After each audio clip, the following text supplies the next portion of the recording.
कहानी की शुरुआत होती है कैस्पर नाम के एक गुंडे से जो मेक्सिको का रहने वाला था। एक दिन उसने बेनितो नाम के एक लड़के को अपनी गैंग में शामिल करने की सोची और उसे अपने लीडर मागो के सामने लेकर आया। मागो ने बेनितो को देखा और फिर उसे अपनी गैंग के गुंडों से मुकाबला करने को कहा। बेनितो की ताकत और उसका जज्बा देखकर मागो काफी खुश हुआ, इसलिए उसने बेनितो को अपनी गैंग में शामिल कर लिया। इसके बाद उसने बेनितो का नाम बदलकर स्माइली रख दिया। पता चलता है कि कैस्पर मार्था नाम की एक लड़की से प्यार करता था, लेकिन वो कैस्पर के कामकाज से बिल्कुल अनजान थी। उसने कई बार कैस्पर से पूछा भी, लेकिन कैस्पर ने उसे कभी सच नहीं बताया। वो नहीं चाहता था कि मार्था के बारे में उसकी गैंग को हल्की सी भी भनक लगे, इसलिए वो हमेशा उससे छिपकर मिलता था। उसने स्माइली से भी इस बात को राज रखने को कहा। इसके बाद वो स्माइली को गैंग के बाकी मेंबर्स से मिलवाने ले गया। तभी मागो ने कैस्पर से पूछा कि वो आजकल कहाँ गायब रहता है, लेकिन कैस्पर ने बड़ी चालाकी से बात टाल दी। इसके बाद मागो ने उन्हें एक दुश्मन गैंग का आदमी दिखाया और स्माइली को उसे गोली मारने को कहा।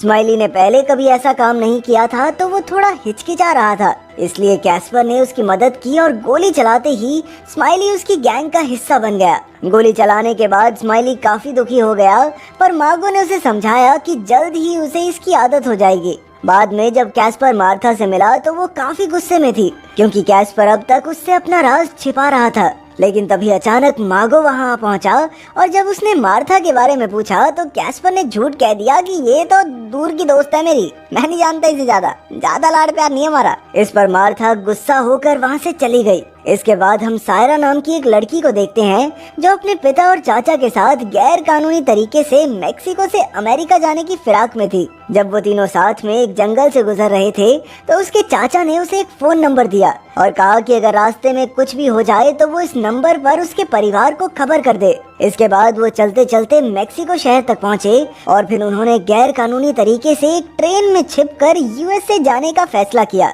इधर मागो ने अपनी गैंग की एक मीटिंग बुलाई और कैस्पर पर अपनी जिम्मेदारी ठीक से ना निभाने का इल्जाम लगाया। फिर जैसे ही मीटिंग हुई तो अचानक मार्था उसे ढूंढते हुए वहां आ गई और उसे देखकर कैस्पर काफी घबरा गया। वो उसे गैंग से दूर रखना चाहता था, लेकिन अब मागो ने उन्हें देख लिया था। इसके बाद मागो मार्था को अपने साथ अंदर ले गया और बाकी गैंग वालों ने कैस्पर को बुरी तरह पीटना शुरू कर दिया, क्योंकि उसने गैंग के सरदार से झूठ कहा था। उधर मार्था से बात करके मागो को पता चला कि मार्था कैस्पर की गर्लफ्रेंड है और उसी के साथ समय बिताने के चक्कर में कैस्पर अक्सर गायब रहता था। इसके बाद मागो ने हैवानियत में आकर मार्था से जबरदस्ती करने की कोशिश की, लेकिन जब उसने मना किया तो मागो ने उसे जान से मार दिया। इसके बाद उसने बाहर निकलकर कैस्पर को मार्था की मौत की खबर दी और कहने लगा कि उसे जल्द ही कोई और लड़की मिल जाएगी, तो ज्यादा उदास होने की जरूरत नहीं है इसके पीछे। इसके बाद मागो ने स्माइली को एक बंदूक दी और कैस्पर को अपने साथ नए मिशन पर चलने को कहा। आखिरकार वो तीनों उसी ट्रेन में चढ़ गए जिसमें सायरा अपने पिता और चाचा के साथ थी।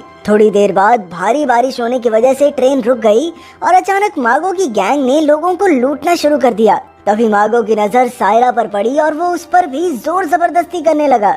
ये देखकर कैस्पर की आंखों के सामने मार्था की झलक आ गई और उसके सर पर खून सवार हो गया। उसने एक ही झटके में मागो को जान से मारकर उसे ट्रेन से नीचे फेंक दिया। ये देखकर स्माइली भी तुरंत वहां से भाग निकला और बाकी सभी यात्री कैस्पर से डरकर आराम से बैठ गए। फिर अगली सुबह दो लोगों ने कैस्पर पर हमला करने का प्लान बनाया, लेकिन सायरा ने उनका ध्यान भटकाकर कैस्पर की जान बचाई। उधर जब स्माइली ने वापस लौटकर अपनी गैंग को मागो की मौत की खबर दी तो एल सालो नाम के गुंडे को लगा कि स्माइली भी कैस्पर से मिला हुआ है। वो गद्दारी के जुर्म में स्माइली को जान से मारने ही वाला था कि स्माइली ने उसे वादा किया कि वो कैस्पर को ढूंढ कर लाएगा।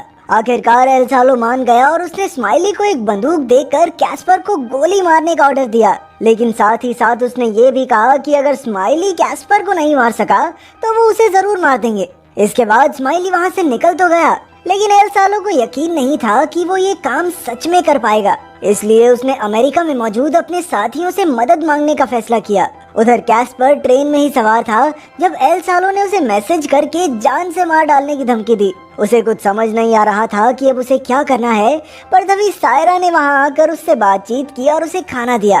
कैस्पर ने हिचकिचाते हुए खाना लिया और उसे अपना असली नाम बताया। इसके बाद ट्रेन आगे बढ़ती रही और एक स्टेशन पर कैस्पर ने अपना फोन नीचे गिरा दिया, क्योंकि वो जानता था कि एल सालो इसके जरिए उस तक पहुंच जाएगा। इसके बाद जब ट्रेन अगले स्टेशन पर रुकी तो सायरा ने एक बार फिर से कैस्पर से पूछा कि वो कहाँ जा रहा है। पर तभी उसके पिता वहाँ आकर उसे डांटने लगे। वो नहीं चाहते थे कि सायरा एक हत्यारे से बात करे, लेकिन सायरा ने उन्हें समझाया कि कैस्पर जरूर किसी मुसीबत में है, इसलिए उन्हें उसकी मदद करनी चाहिए। पर उसके पिता कुछ सुनने को तैयार नहीं थे, इसलिए सायरा गुस्से में वहाँ से चली गई। उधर मेक्सिको में स्माइली डैनी नाम के एक और गैंग लीडर से मिला और उन्हें बताया कि वो मारा गैंग का मेंबर है। वो चाहता था कि डैनी कैस्पर को ढूंढने में उसकी मदद करे, जिस पर डैनी फट से राजी हो गया। उधर कैस्पर और सायरा में फिर से बातें शुरू हुई और कैस्पर ने उसे बताया कि वो जिंदगी में एक बार हवाई जहाज में जरूर बैठना चाहता है। इसके बाद सायरा कहने लगी कि एक ज्योतिष ने उसे बताया था कि वो एक शैतान के साथ अमेरिका जाएगी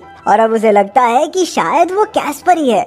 इस पर कैस्पर ने कहा कि जब वो दोनों यूएस पहुंच जाएंगे तो वो सायरा को हवाई जहाज की फैक्ट्री दिखाने ले जाएगा। फिर सायरा ने उसे अपने साथ ही रुकने को कहा, लेकिन कैस्पर ने इनकार कर दिया क्योंकि उसे यकीन था कि मारा गैंग के गुंडे उसे जल्द ही ढूंढ निकालेंगे। उधर स्माइली और डैनी की गैंग मिलकर कैस्पर को ढूंढ रहे थे।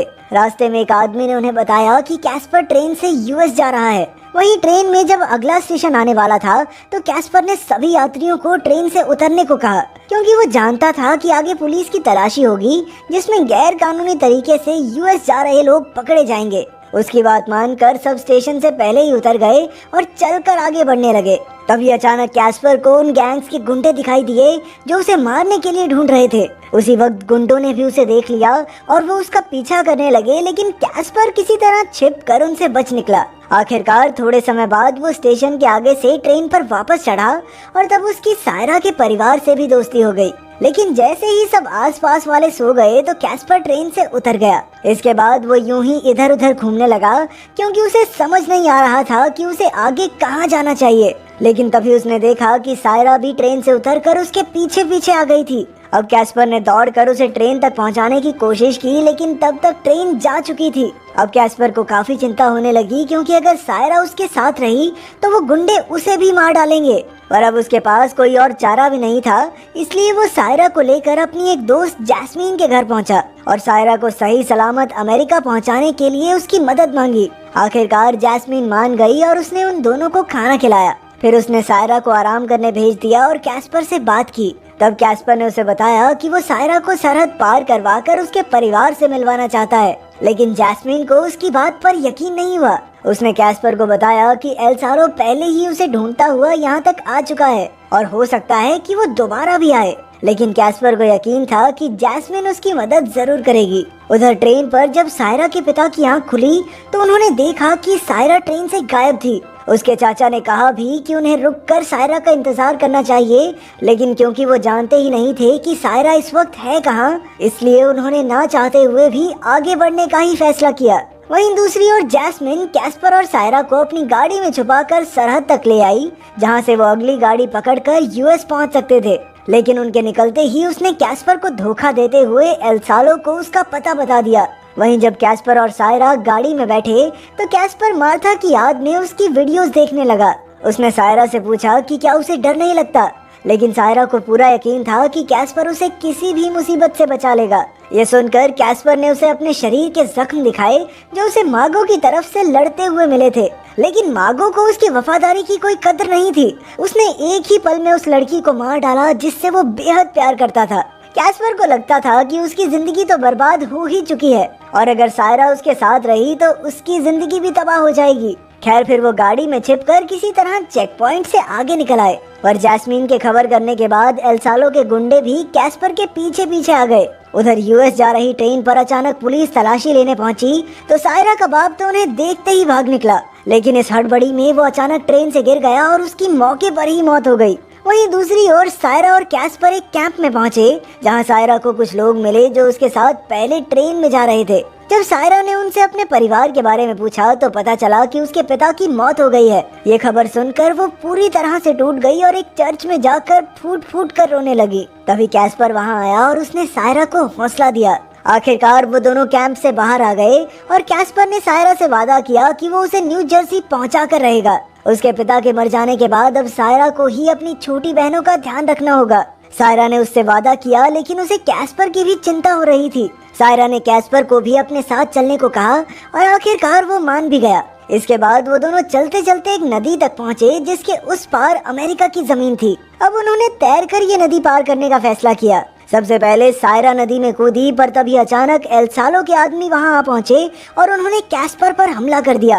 कैस्पर तुरंत वहां से भाग निकला, लेकिन अचानक उसके रास्ते में स्माइली आ गया और उसने एक ही झटके में कैस्पर को गोली से उड़ा दिया। जब सायरा को गोलियों की आवाज आई तो उसने देखा स्माइली और बाकी गुंडों ने कैस्पर के चीथड़े उड़ा दिए थे। कैस्पर को अपनी आंखों के सामने मरता देख वो एक बार फिर से टूट गई। उसने नदी पार की और फिर पूरी रात नदी किनारे बैठी रही। फिर सुबह होते ही वो अमेरिका में घुस गई और वहां पहुंचकर अपने परिवार वालों को फोन किया। इसके बाद हम देखते हैं कि कैस्पर को मारने के इनाम में स्माइली के होठों पर गैंग का टैटू बनाकर उसे गैंग का एक परमानेंट मेंबर बना लिया गया। चाहे कैस्पर मन से अच्छा हो, लेकिन मासूम लोगों का खून तो उसके भी हाथों पर था।